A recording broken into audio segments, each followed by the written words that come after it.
The development of autism-specific creative spaces and auto-ethnographic qualitative inquiry by Gala Tomasso. As an artist, an arts facilitator and an autistic person, I was both professionally and personally interested in creative spaces and have had some difficulty finding a space that works for me. So I've gone through the traditional channels, art colleges, I've had studio spaces, residencies, that kind of thing. And I've spoken to other neurodivergent people. I've spoken to studio organisers, people in colleges who are responsible for spaces that students would use, and we've discussed the difficulties in organising those spaces. I've also worked in day services, and there's also a difficulty in how those spaces are navigated.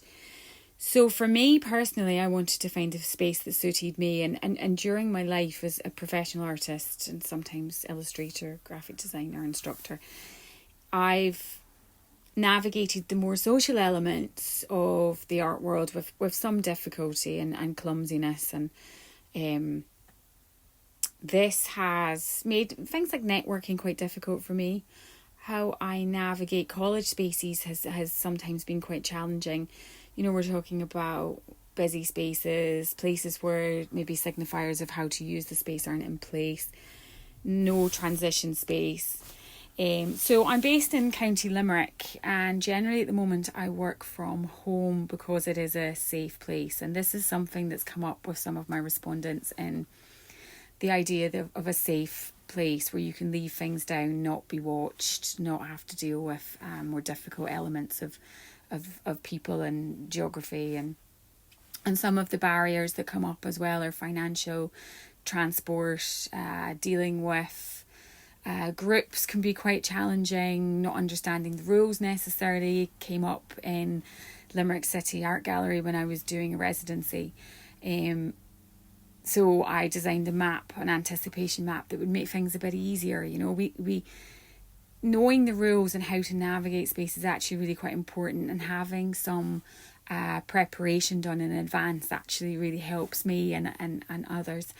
So I would imagine a lot of autistic artists do have a home space, and the only thing about that is, yes, it's brilliant to have work at home and feel safe, but it doesn't challenge your art practice, whereas a studio space or a community space might challenge your art practice or give you the space to develop your art practice. Now, studio spaces are quite challenging in that they're expensive, you have to travel to them, there's other people in that space, there might be smells and lighting that causes sensory difficulties and discomforts. And other people essentially navigating that can be the hardest part. And, you know, sometimes when you're in a studio space, there is the element of meetings and community, which, you know, there's positives and negatives. Also, these spaces, including college spaces, are generally quite old, so haven't been, they might not have been retrofitted for a kinder, more subtle human experience where the lighting is good and the palette is muted, and, you know, there might be temperature issues, budget issues. You know, there's a lot going on with studio spaces that don't consider the neurodivergent person. So part of this thesis was looking at support, you know, what makes it easier for us to create. You know, obviously there's financial, then there's institutional supports like residencies, call outs that actually suit a neurodivergent mind. Often a call out or an open call for art projects would be around one singular theme, and, you know, we might not be as flexible, or I know I'm not as flexible in my thinking.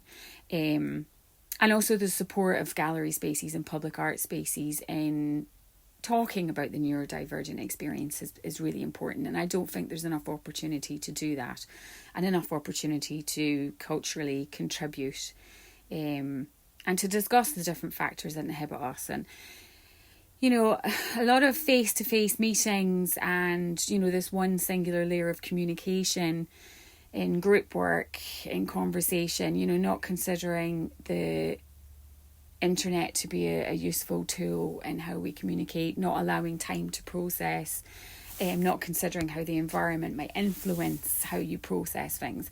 And I just think being aware of the way that different people's brains work would be really helpful to people like me. You know, I can be quite distracted by a hum in a room, or, you know, I find it difficult to listen to multiple voices at the same time. And, you know, just an end note about awareness and how important creativity is. And